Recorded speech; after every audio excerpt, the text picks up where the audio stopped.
Hi friends. सभी industry में देखोगे कुछ इलेक्ट्रिकल इंजीनियर और टेक्नीशियन को हीरो के नज़र से देखा जाता है।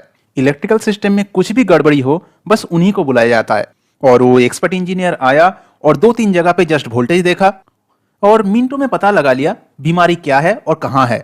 जानते हो ये सब लोगों को ये सुपर पावर मिलता कैसे है? इन्हें एक्चुअली ड्राइंग का अच्छा समझ होता है। अब ड्राइंग समझना मतलब जस्ट यही नहीं यहाँ पे फ्यूज है, यहाँ पे कंडक्टर है, ऐसे करने से टोटल ड्राइंग का कॉन्सेप्ट क्लियर नहीं होता है। किसी भी टाइप का प्रॉब्लम सॉल्व करने के लिए और ड्राइंग पढ़ने के लिए चार एलिमेंट का नॉलेज अच्छा होना चाहिए। फर्स्ट है फेरुलिंग, सेकेंडली ग्रिड लोकेशन।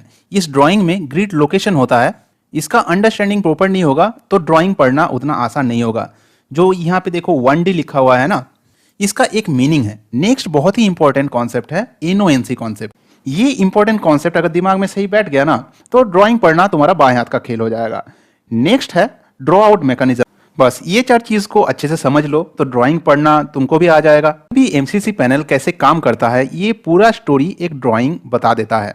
सो इस डिस्कशन में हम लोग टोटली फिजिकली रिलेट करके देखेंगे एक एमसीसी पैनल कैसे काम कर रहा है और ड्राइंग का एक एक हिस्सा क्या बताने का कोशिश करता है। जब सब कुछ समझ में आ जाएगा ना, किसी भी टाइप का प्रॉब्लम होगा तुम संभाल लोगे।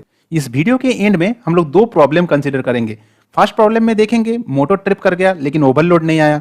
सो इसमें क्या प्रॉब्लम हो सकता है तुम खुद से डिसाइड करोगे इसमें क्या क्या प्रॉब्लम हो सकता है और रेक्टिफाई भी करोगे। और सेकंड हम लोग डिस्कस करेंगे, मान लो एमसीसी में ऑन फीडबैक आ रहा है लेकिन डीसीएस में ऑन फीडबैक नहीं आ रहा है, तो ये इस अजीब टाइप का प्रॉब्लम क्यों हो सकता है, ये ट्रबल शूटिंग भी तुम ही करोगे।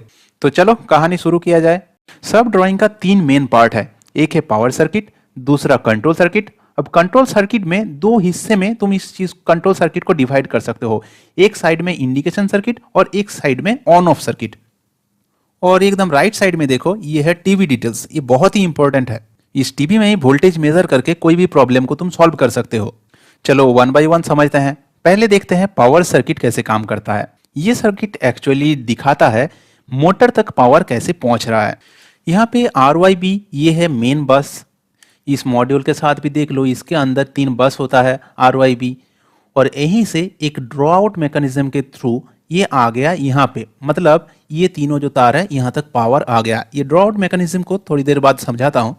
तो अब पावर कहाँ तक आ गया, इस आइसोलेटर में आ गया। यहाँ पे देखो Q जो है ना ये आइसोलेटर को ही डिनोट कर रहा है। अब आइसोलेटर को ऑन करोगे तो पावर कहाँ आ गया, F1 F2 F3 फ्यूज पे, तो ये आइसोलेटर से पावर आ गया फ्यूज में। फिर इस ड्राइंग में आ जाओ, फ्यूज से पावर कहाँ गया 42 एक्चुअली है मेन कॉन्टैक्टर। ये देखो फ्यूज से पावर गया मेन कॉन्टैक्टर में। अब मेन कॉन्टैक्टर कनेक्टेड है 49 मतलब ओवरलोड रिले से। मेन कॉन्टैक्टर और ओवरलोड रिले एक दूसरे से कनेक्टेड है। अब ओवरलोड रिले से सीधा पावर चला जाता है मोटर में। अब यहाँ पे ओवरलोड रिले से डायरेक्ट पावर चला गया मोटर में। एक ड्राइंग में सबसे आसान होता है पावर सर्किट को समझना, क्योंकि मॉड्यूल में तुम इसको अच्छे से देख सकते हो, ट्रेस कर सकते हो कहाँ से कहाँ पावर गया, किस तरीके से कनेक्टेड है, क्योंकि इसमें मोटा मोटा तार यूज होता है। लेकिन जब कंट्रोल सर्किट को समझोगे तब वायरिंग देख को समझना उतना आसान नहीं होगा, क्योंकि इतना जगह पे लूपिंग बना हुआ रहता है। सो एक एक तार पकड़ के तुम ट्रेस करोगे वो पॉसिबल नहीं है।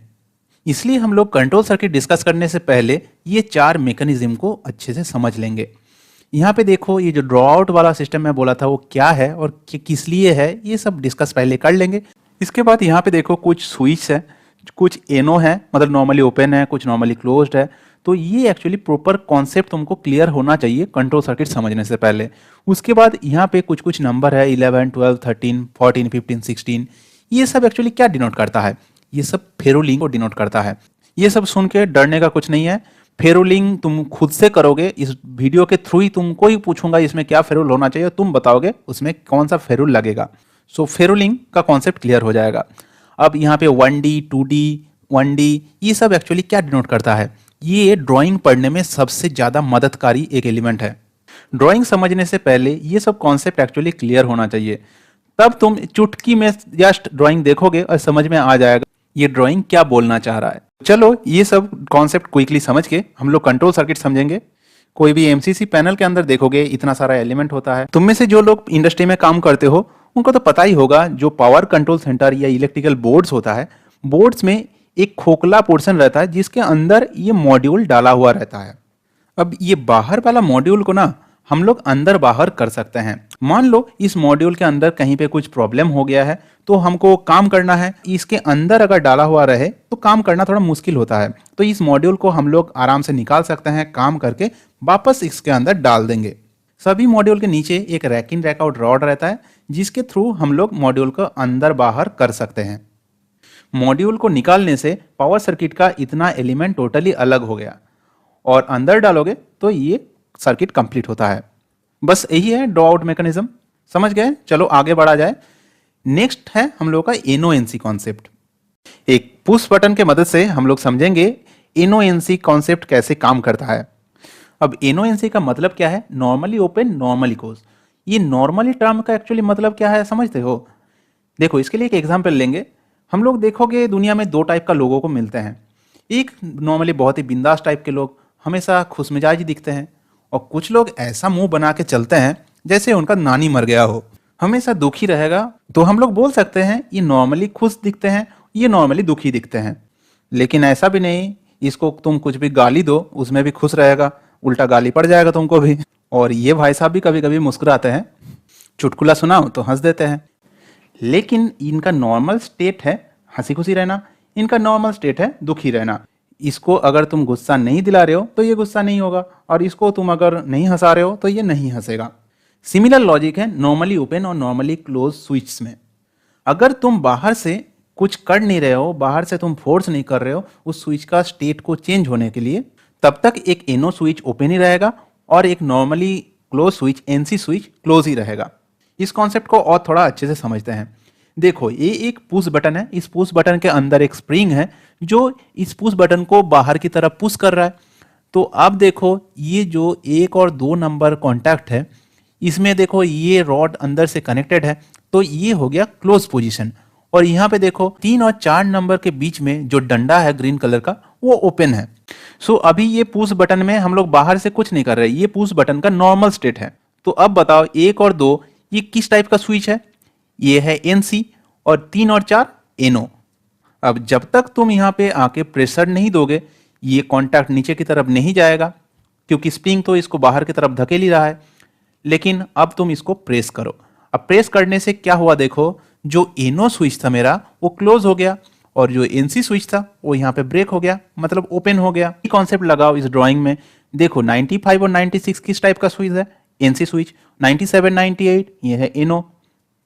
अब जब मोटर ओवरलोड में ट्रिप करेगा तब ये स्विच का पोजीशन चेंज हो जाएगा, मतलब 95 96 ओपन हो जाएगा, 97 98 क्लोज हो जाएगा।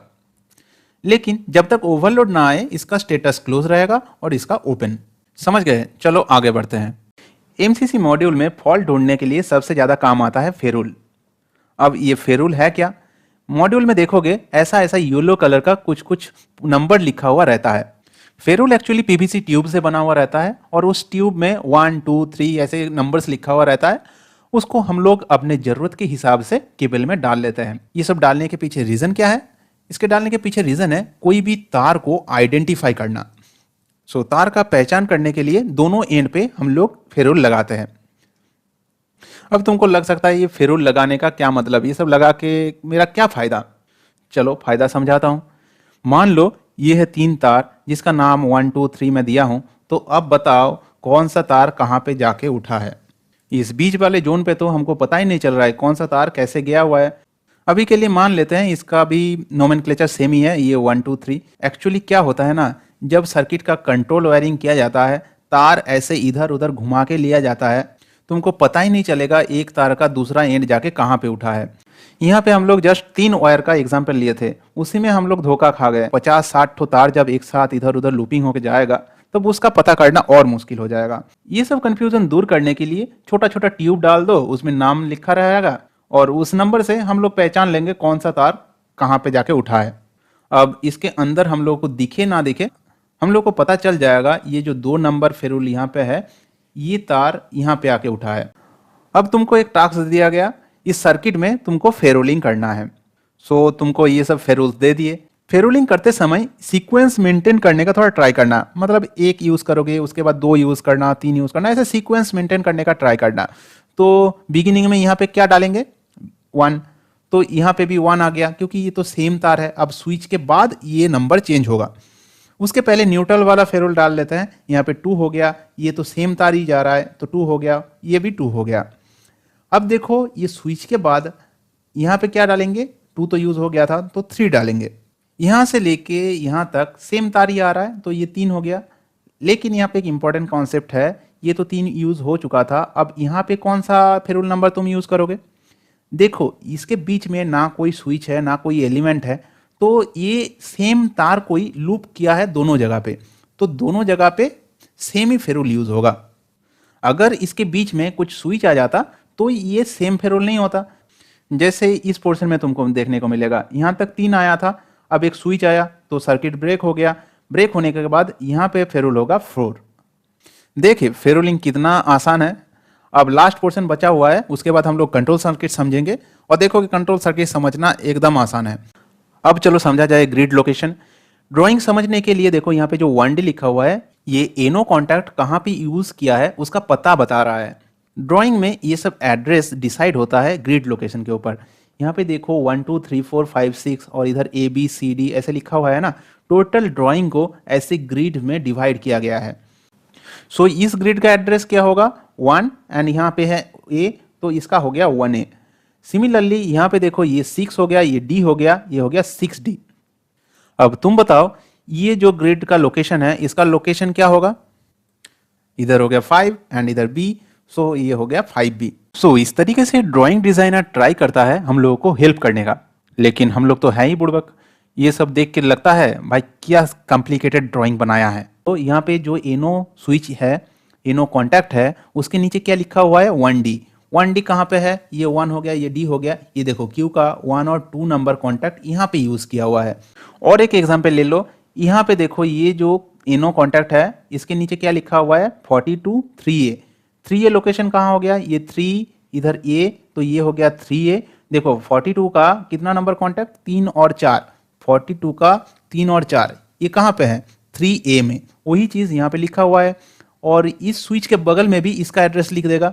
यहाँ पे ये ड्राइंग देख के हमको पता चल जाएगा 3 और 4 नंबर कॉन्टैक्ट 2D लोकेशन पे यूज हुआ है, तो तुरंत मैं चला जाऊंगा 2D लोकेशन पे। सो इस तरीके से क्रॉस रेफरेंसिंग किया जाता है एक ड्राइंग में, जिससे ड्राइंग पढ़ना बहुत ही आसान हो जाता है। लोगों को इलेक्ट्रिकल ड्राइंग से एक्चुअली डर लगता है क्योंकि ये चारों कॉन्सेप्ट क्लियर नहीं रहता है। मैं सब कुछ डिस्कस करने का ट्राई किया हूँ सो दैट कुछ भी डाउट ना रहे। सो कंट्रोल सर्किट में जाने से पहले हम लोग पहले देख लेते हैं एक MCC पैनल का क्या क्या काम है। इस मोटर को हम लोग 3 जगह से ऑन ऑफ कर सकते हैं, एक इस MCC पैनल के थ्रू, एक इस लोकल पैनल में और एक तो DCS में जो कंट्रोल रूम में बैठ के लोग ऑन ऑफ स्टार्ट स्टॉप करते हैं। ये तीनों जगह से हम लोग इस मोटर को ऑपरेट कर सकते हैं। और इससे भी इम्पोर्टेंट इसका फंक्शन है मोटर का हेल्थ के ऊपर नज़र रखना। मोटर डैमेज नहीं होना चाहिए। सो मोटर का सेफ्टी के बारे में भी हम लोगों को ध्यान रखना है और इसी पर्पस के लिए लगा हुआ रहता है ओवरलोड रिले। तो अब हम लोग समझेंगे इस मॉड्यूल के मदद से कैसे तीनों जगह से स्टार्ट स्टॉप ये ओवरलोड के थ्रू मोटर का सेफ्टी प्रोवाइड करना पॉसिबल हो रहा है। और ये समझने के लिए हम लोगों को चाहिए इसका ड्राइंग। तो ड्राइंग में देखो जितना यहाँ पे जितना सारा एलिमेंट है सब डी एनर्जाइज स्टेट में है। डी एनर्जाइज स्टेट से क्या मतलब? जैसे यहाँ पे ये आइसोलेटर ओपन है, यहाँ पे ये कॉन्टैक्टर ओपन है, यहाँ पे जो NONC स्विच है ये भी नॉर्मल स्टेट पे है। सो ड्राइंग में दिखाया गया है यहाँ पे आइसोलेटर ओपन है, तो यहाँ से मेन बस से पावर आया यहाँ तक। अब जब मैं इस आइसोलेटर को ऑन करूँगा तब इस फ्यूज के मदद से पावर आ गया इस कॉन्टैक्टर के ऊपर तक। अब ये 42 नंबर पावर कॉन्टैक्टर को डिनोट करता है। सो मोटर तक पावर पहुँचाने के लिए ये मेन कॉन्टैक्टर मेरा क्लोज होना चाहिए। अब ये क्लोज कैसे होगा, इसके लिए मुझे कंट्रोल सर्किट में जाना है। अब कंट्रोल सर्किट में जाना तो है, लेकिन कहाँ पे जाएंगे इतना बड़ा ड्राइंग में? उसके लिए यहाँ पे ग्रिड लोकेशन दिया हुआ है 3A। अब ढूंढो 3 कहाँ पे है? ये हो गया 3, ये हो गया ये तो मिल गया मुझे 42। तो अब तक इस MCC पैनल के अंदर बस से लेके पावर आ गया इस कॉन्टैक्टर तक। अब इस कॉन्टैक्टर का कॉइल को एनर्जाइज करना है और यही कॉन्टैक्टर का कॉइल है 42। कंट्रोल सर्किट में पावर पहुंचाने के लिए सिंगल फेज यूज होता है। यहाँ पे फेज और न्यूट्रल जो है ना, एक कोई भी फेज यहाँ से ले लेता है और न्यूट्रल तो अवेलेबल है ही, तो यहाँ से लेके पावर इस कंट्रोल सर्किट में चला गया एक न्यूट्रल लिंक और कंट्रोल फ्यूज के मदद से। सो ये कनेक्ट हो गया न्यूट्रल और यहाँ से आ गया फेज। CF मतलब कंट्रोल फ्यूज। इस कंट्रोल फ्यूज से पावर आके यहाँ पे देखो कुछ डॉट डॉट का साइन है, उसके बाद एक NC कॉन्टैक्ट है। इस डॉट डॉट साइन का मतलब है इस कंट्रोल फ्यूज के बाद ये तार चला गया MCC से बाहर, कहीं बाहर किसी जगह पे एक NC स्विच से कनेक्ट है। वो NC स्विच क्या है? LOPB। इसका मतलब है लॉकआउट पुश बटन। ये है मेरा लोकल कंट्रोल पैनल और यही है लॉकआउट PB। जो डॉट डॉट साइन का मैं मतलब बताया था ना, इस MCC पैनल में ये तार निकल के आ गया इस कंट्रोल पैनल तक, और वो लॉकआउट PB का NC कॉन्टैक्ट है इस पैनल के अंदर। तो इस NC कॉन्टैक्ट की मदद से पावर यहां तक पहुंच गया। इस ड्राइंग का इतना पोर्शन है इंडिकेशन सर्किट और ये है मोटर स्पेसिटर। ये दोनों टॉपिक को अभी हम लोग टच नहीं करेंगे वरना कंफ्यूज हो जाओगे। ड्राइंग पढ़ते समय हर एक चीज का मतलब समझते हुए आगे बढ़ना। यहाँ पे NC कॉन्टैक्ट लगाने का क्या जरूरत था? इस मोटर को ऑन ऑफ हम लोग 3 जगह से कर सकते हैं, लोकल पैनल से, MCC से या कंट्रोल रूम से। तो ये 3 अलग लोकेशन हो गया। अब मान लो कोई वर्कर काम कर रहा था मोटर के नजदीक में, वो देखा मोटर में कुछ प्रॉब्लम है, मोटर से धुआं निकल रहा है, सो तुरंत मोटर को ऑफ करना चाहिए। सो यहाँ पे आके स्टॉप बटन दबा देगा। अब अगर कंट्रोल रूम से फिर इस मोटर को ऑन कमांड यहाँ से दे देता है तो मोटर तो फिर से स्टार्ट हो जाएगा। ऑलरेडी मोटर से धुआं निकल रहा था और इस कंडीशन में अगर फिर से चला दोगे मोटर तो जल जाएगा। इसीलिए ऐसा कुछ लॉजिक बनाना पड़ेगा, जब यहां से stop button, lockout push button दबा हुआ रहेगा तब कहीं से भी हम स्टार्ट कमांड देंगे ना, मोटर स्टार्ट नहीं लेना चाहिए। इसीलिए यहां पे ये कॉन्टैक्ट को यूज किया है। समझ में आ गया? नॉर्मली तो ये क्लोज रहेगा, लेकिन अगर कोई इस बटन को प्रेस कर दिया तो पावर ब्रेक हो जाएगा और यहां तक पावर पहुंचने का कोई सवाल है ही नहीं। अगर इस कॉन्टैक्टर क्लोज ही नहीं होगा तो मोटर तक पावर कैसे पहुंचेगा? समझ गए लॉकआउट पुश बटन यूज करने का क्या मतलब था? सो ये 2 टॉपिक पे बाद में आ रहे हैं, पहले हम लोग मोटर चला लेते हैं। यहां तक पावर है तो ये 2 NC कॉन्टैक्ट है। NC कॉन्टैक्ट में पावर यहां तक पहुंच गया, ये है NO कॉन्टैक्ट। अब देखो यहां पे पाथ ब्रेक हो गया। K1 जब एनर्जाइज होगा तो ये पाथ मेक होगा, तो मुझे K1 कॉन्टैक्ट ढूंढना है। K1 कॉन्टैक्ट कहां मिलेगा? 2A पे। 2A ग्रिड लोकेशन देखो, ये हो गया 2A है नीचे, जस्ट ये मिल गया मुझे K1। K1 अभी किस कंडीशन में है देखो, ये ओवरलोड रिले का एक NC कॉन्टैक्ट यूज किया है। अब ये ओवरलोड का NC कॉन्टैक्ट है तो यहां तक कॉइल में पावर पहुंच गया। एनर्जाइज होते ही ये NO कॉन्टैक्ट क्लोज हो गया, सो पावर आ गया यहां तक। अब ये देखो फ्यूचर इंटरलॉक करके किसी किसी ड्राइंग में लिखा रहता है, अगर तुमको जरूरत पड़े यहाँ पे NO या NC कॉन्टैक्ट तुम यूज कर सकते हो। क्या होता है ना, मान लो मूवी देखने जाना है तो एक दोस्त कह रहा है मेरा वो वाला दोस्त चलेगा तभी मैं चलूंगा। सो इस टाइप का अगर कुछ कंडीशन हो कि कोई एक मोटर चलने के बाद ही ये मोटर चलना चाहिए, तो अगर इन फ्यूचर ऐसा कुछ जरूरत पड़े तो यहां से इस पाथ को ब्रेक करके उस मोटर का ऑन कॉन्टैक्ट यहां पे हम लोग दे देंगे, जिससे इंटरलॉकिंग हो जाएगा। जो भी है अभी के लिए तो पाथ क्लोज है, तो पावर मुझे मिल गया यहां तक। इसके बाद है एक selector switch, local MCC and remote. चलो फिर से MCC मॉड्यूल के अंदर चलते हैं। MCC मॉड्यूल के अंदर एक लोकल रिमोट UCD एक सिलेक्टर स्विच रहता है। इस स्विच के मदद से मैं सिलेक्ट कर सकता हूं कहां से मुझे मोटर ऑन करना है। अगर सिलेक्शन MCC में है तो इस पैनल से मैं इस मोटर को ऑन ऑफ कर सकता हूं, अगर लोकल में है तो यहां से मैं इस मोटर को ऑन ऑफ कर सकता हूं। मैक्सिमम टाइम मुझे इस मोटर को कंट्रोल करना है कंट्रोल रूम से, तो इसीलिए इस सिलेक्शन स्विच को UCD या रिमोट में हम लोग रखते हैं। UCD का मतलब यूनिट कंट्रोल डेस्क। अभी रिमोट पाथ सिलेक्टेड है तो यहां से पावर यहां तक पहुंच गया।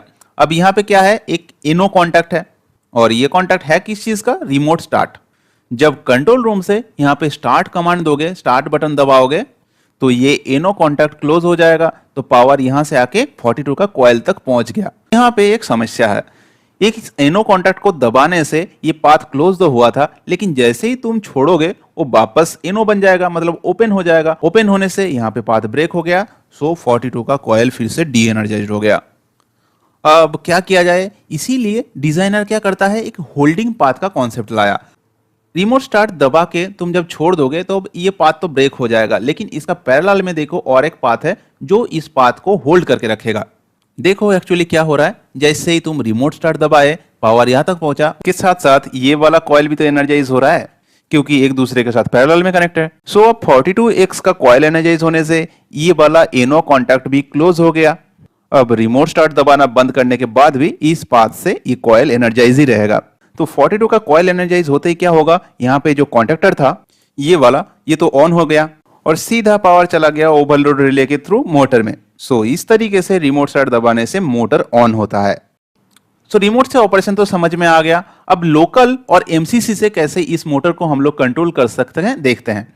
पहले लोकल वाला समझते हैं। तो सिलेक्टर स्विच को घुमा दो लोकल में सिलेक्टर स्विच घुमाते ही पावर पहुंच गया यहां तक। अब लोकल वाला स्टार्ट बटन तुम दबाओगे तो यहां से पावर आ गया यहां तक। 42 के साथ साथ 42x भी एनर्जाइज हो गया। जैसे ही तुम लोकल स्टार्ट छोड़ोगे ये होल्डिंग पाथ अपना काम करना शुरू कर देगा। बस सिमिलर लॉजिक है एमसीसी के लिए भी। एमसीसी से भी हम लोग इस मोटर को ऑन ऑफ कर सकते हैं। जैसे ही एमसीसी स्टार्ट दबाएंगे 42 का कॉइल तक पहुंच गया, उसके साथ साथ 42x में पहुंच गया। एमसीसी स्टार्ट वाला तो हम लोग छोड़ देंगे दबाना, तब दबाने छोड़ने के बाद ये होल्डिंग पाथ से पावर आ गया 42x में। सो मोटर चलने लगा। सो समझ गए किस तरीके से इस तीनों पाथ से मोटर ऑन हो रहा है। अब आते हैं इंडिकेशन सर्किट में। मोटर चल तो गया, लेकिन मोटर चल रहा है, ऑपरेटर को पता कैसे चलेगा भाई? सो इंडिकेशन का जरूरत है। ये है ऑन इंडिकेशन लैंप। देखते हैं ऑन इंडिकेशन लैंप कब ऑन होगा। यहां पे देखो 42 का एक एनो कॉन्टैक्ट यूज किया है। 42 कहां है? 3A में। 3A 42 का कितना नंबर कॉन्टैक्ट? 3 और 4 नंबर कॉन्टैक्ट यूज किया है। तो अभी मेरा मॉड्यूल का क्या कंडीशन है? एमसीसी से ऑन है। एमसीसी से ऑन होने से 42 एनर्जाइज्ड है। सो 42 एनर्जाइज होने के वजह से 3 से 4 तक पावर आके यहां तक पहुंच गया और ऑन इंडिकेशन लैंप ग्लो कर गया। इस तरीके से मॉड्यूल में ऑन इंडिकेशन आ गया। अब इस मोटर को ऑफ करते हैं, देखते हैं ऑफ इंडिकेशन किस तरीके से आ रहा है। इस मोटर को ऑफ करने के लिए हम लोग एमसीसी पैनल में स्टॉप बटन को दबाते हैं। एमसीसी स्टॉप दबाने से क्या हुआ? यहां पे जो एमसीसी स्टॉप का एनसी कॉन्टैक्ट है वो ब्रेक हो गया। इससे इस कॉइल में पावर जाना बंद हो गया। और जैसे ही 42 का कॉइल डी एनर्जाइज हुआ, इस मोटर में पावर जाना भी बंद हो गया क्योंकि ये कॉन्टैक्ट ही ओपन हो गया है।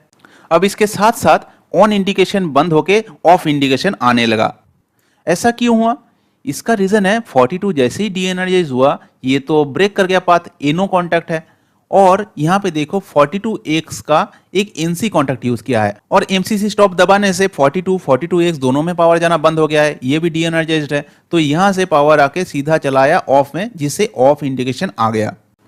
अब चलो ट्रिप इंडिकेशन भी देख लेते हैं।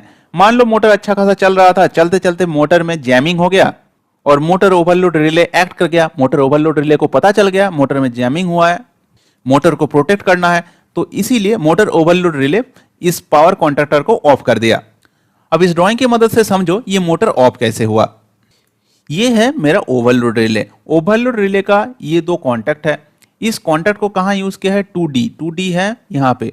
ये तो एनसी कॉन्टैक्ट है। जैसे ही ओवरलोड आया ये एक्ट कर गया, मतलब नॉर्मल जो स्टेट था उससे दूसरा स्टेट में चला जाएगा। ये नॉर्मली क्या था? ये नॉर्मली क्लोज था, ये ओपन हो जाएगा। ओपन हो जाते ही K1 डी एनर्जाइज्ड हो गया। K1 डी एनर्जाइज्ड होते ही यहाँ पे जो सर्किट से पावर जा रहा था ये भी ब्रेक हो गया। तो 42 कैसे एनर्जाइज रहेगा? अब 42 भी डी एनर्जाइज्ड हो गया, जिसके कारण मोटर ट्रिप किया था। समझे? ऐसे ही मोटर ओवरलोड रिले इस मोटर को डैमेज होने से बचाया। अब ट्रिप इंडिकेशन को भी देख लेते हैं कैसे ट्रिप इंडिकेशन आएगा। जैसे ही K1 डी एनर्जाइज्ड हुआ, यहाँ पे कौन सा कॉन्टैक्ट यूज किया है? NC contact. सो पावर यहाँ से यहाँ तक पहुंच गया और ये लैंप ग्लो करने लगा। तो इस तरीके से स्टेप बाय स्टेप एक ड्राइंग को पढ़ना चाहिए। सो अब तक का डिस्कशन में हम इंडिकेशन सर्किट और ऑन ऑफ कंट्रोल सर्किट दोनों समझ गए। अब बचा है motor space heater. Motor space heater का एक्चुअली यूज क्या है? जब मोटर नहीं चलता है तब एक हीटर के मदद से एक हीटिंग प्रोवाइड किया जाता है, सो दैट मॉइस्चर उसमें प्रॉब्लम क्रिएट ना कर पाए। मॉइस्चर आ जाएगा, क्या दिक्कत होगा? मॉइस्चर आने से आयर वैल्यू कम हो जाएगा। आयर वैल्यू कम होने से मोटर जल सकता है। सो स्पेस हीटर यूज करने का जो मेन फंडा है, जब मोटर ऑफ हो तब स्पेस हीटर ऑन होना चाहिए और जैसे ही मोटर ऑन हो स्पेस हीटर बंद हो जाना चाहिए। वरना क्या होगा थोड़ा सोच के देखो, मोटर चलते समय ऐसे ही गर्म होता है, उसके बाद अगर स्पेस हीटर भी ऑन रखोगे मोटर तो ऐसे ही जला दोगे। सो ध्यान रहे, मोटर जब ऑन होगा तब स्पेस हीटर ऑफ हो जाना चाहिए। इसलिए आप स्पेस हीटर वाला सर्किट देखो। स्पेस हीटर वाला सर्किट में देखो 42 का एक एनसी कॉन्टैक्ट को यूज किया है। 42 का एनसी कॉन्टैक्ट मतलब जब इस कॉइल में वोल्टेज नहीं आ रहा है, जब मोटर ऑफ है। मोटर जब ऑफ है यहां से पावर आ गया मोटर स्पेस हीटर में, इससे मोटर गर्म रहेगा। सो मॉइस्चर मोटर को हानि नहीं पहुंचा पाएगा। सो मोटर स्पेस हीटर ऑन था। अब मान लो हम लोग मोटर को ऑन कर देते हैं। मोटर ऑन करते ही क्या होगा? 42 एनर्जाइज्ड हो जाएगा। 42 एनर्जाइज होने से यहाँ पे जो एनसी कॉन्टैक्ट है वो ब्रेक हो जाएगा। सो स्पेस हीटर में करंट जाना बंद। फिर मोटर ऑफ होते ही स्पेस हीटर चालू। अब इस ड्राइंग का एक छोटा सा हिस्सा ही बचा हुआ है, ये टीवी डिटेल्स। ये एमसीसी और डीसीएस कंट्रोल पैनल, ये दोनों तो अलग अलग जगह पे होता है, तो इंफॉर्मेशन एक जगह से दूसरे जगह पे भेजोगे कैसे? इस टर्मिनल बॉक्स के थ्रू एक कनेक्शन बना रहता है डीसीएस में, जिससे एक मोटर का हर एक इंफॉर्मेशन के बारे में ऑपरेटर को पता रहता है। चलो वन बाय वन समझते हैं। एमसीसी अवेलेबल, मान लो कोई ये आइसोलेटर ही ऑफ कर दिया, तब अगर डीसीएस स्टार्ट कमांड दबाओगे तो क्या मोटर ऑन हो पाएगा? मोटर ऑन ही नहीं होगा। सो ये इंफॉर्मेशन ऑपरेटर या इंजीनियर को पता होना चाहिए। इस आइसोलेटर का एक कॉन्टैक्ट यूज किया है यहाँ पे, two DCS MCC available. DCS के लिए ये इंफॉर्मेशन भेजा गया है। सो जैसे ही आइसोलेटर को ऑन ऑफ करोगे, इस कॉन्टैक्ट के मदद से यहाँ पे ऑपरेटर को पता चल जाएगा मेरा एमसीसी अवेलेबल है कि नहीं। अब आते हैं मोटर ऑन इंडिकेशन पे। मोटर ऑन के लिए देखो 42 का जैसे यहाँ पे पैनल पे ऑन इंडिकेशन यूज किया था, वही सेम कॉन्टैक्ट यहाँ पे भी यूज किया है। मोटर जैसे ही ऑन ऑफ होगा 42 का स्टेट चेंज होगा। सो 42 से हम लोगों को पता चल जाएगा डीसीएस में मोटर कब ऑन है कब ऑफ है। ऑन के लिए एनो कॉन्टैक्ट यूज किया है, ऑफ के लिए एनसी कॉन्टैक्ट। अब मोटर लॉकआउट रिले ऑपरेटेड या मोटर ओवरलोड रिले ऑपरेटेड, इसके लिए K1 से हम लोग ट्रिप का जो इंडिकेशन दिए थे, सेम लॉजिक यहाँ पे भी है। K1 का 1 और 2 नंबर पॉइंट कनेक्टेड है टीबी का 7 और 8 के साथ, और टीबी 7-8 से इंफॉर्मेशन चला गया डीसीएस में। ये चारों था जो इंफॉर्मेशन एमसीसी से कंप्यूटर में जा रहा है। अब एमसीसी को भी तो इंफॉर्मेशन चाहिए, कब मुझे ऑन करना है कब ऑफ करना है। इसके लिए देखो 9, 10, 11 ये 3 पॉइंट यूज किया है DCS on end of command. 9 और 10 वाला एनो कॉन्टैक्ट है जो रिमोट स्टार्ट के लिए यूज किया है, और 10 और 11 रिमोट स्टॉप के लिए। तो ड्राइंग का पूरा कॉन्सेप्ट समझा दिए हैं। अब 2 प्रॉब्लम का सोल्यूशन तुमको निकालना है। 2 बहुत ही कॉमन प्रॉब्लम के बारे में डिस्कस करूंगा। मान लो मोटर ट्रिप कर रहा है, लेकिन मोटर में ओवरलोड रिले नहीं आ रहा है, और ये प्रॉब्लम तुमको सॉल्व करना है। तो चलो देखते हैं क्या प्रॉब्लम हो सकता है। इस काम के लिए तुमको चाहिए एक मल्टीमीटर। मल्टीमीटर के मदद से तुमको पहले एक जगह से शुरू करके पूरा वोल्टेज चेक करना है। पहले ये कंट्रोल फ्यूज का कंटिन्यूटी तुम देख लोगे, फ्यूज तो नहीं जला हुआ है। उसके बाद मल्टीमीटर का एक पॉइंट इस नीचे रखोगे, और उसके बाद हर एक पॉइंट पे वोल्टेज मेजर करना है। यहाँ पे पहले वोल्टेज मेजर कर लिए, यहाँ पे वोल्टेज मेजर कर लिए, तो यहाँ पे मुझे वोल्टेज कितना मिलना चाहिए? 240 वोल्ट। यहाँ पे भी 240 वोल्ट। तो ये भी एनसी कॉन्टैक्ट है, तो यहाँ पे मुझे फुल वोल्टेज मिलना चाहिए, यहाँ पे भी फुल वोल्टेज मिलना चाहिए। सो हर एक पॉइंट में मैं वोल्टेज मेजर करूंगा। वोल्टेज मेजर करते करते देखूंगा एक्चुअली कहाँ पे जाके वोल्टेज मेरा ब्रेक हो रहा है। देखोगे किसी ना किसी जगह पे तुमको वोल्टेज मिलना बंद हो गया है। सो तुमको पता चल जाएगा उस कॉन्टैक्ट में प्रॉब्लम है। मान लो यहाँ पे वोल्टेज मुझे मिला, लेकिन यहाँ पे नहीं मिल रहा है। इसका क्या मतलब? इस रिमोट स्टॉप में कुछ प्रॉब्लम है, इस कॉन्टैक्ट को चेक करना है। समझ गए कैसे मल्टीमीटर के मदद से फॉल्ट आइडेंटिफाई करना है? जो जहाँ पे तुमको फॉल्ट मिले, हो सकता है स्प्रे यूज करने से उस कॉन्टैक्ट में जो रास्ट जमा हो गया होगा उसका प्रॉब्लम सॉल्व हो जाएगा, वरना हो सकता है दूसरा कॉन्टैक्ट कुछ यूज करना पड़े। सो इस तरीके से ड्राइंग के मदद से फॉल्ट आइडेंटिफाई किया जाता है। चलो अब दूसरा प्रॉब्लम भी सॉल्व कर लो। दूसरा प्रॉब्लम क्या है? एमसीसी में ऑन फीडबैक आ रहा है, लेकिन डीसीएस में ऑन फीडबैक नहीं आ रहा है। डीसीएस में मेरा ऑन फीडबैक आना चाहिए, दोनों एक साथ ही होना चाहिए, क्योंकि दोनों सेम कॉन्टैक्ट को यूज किया है। 42 यहाँ पे भी देखो 42, लेकिन दोनों कॉन्टैक्ट अलग अलग है। यहाँ पे 3 और 4, यहाँ पे 1 और 2।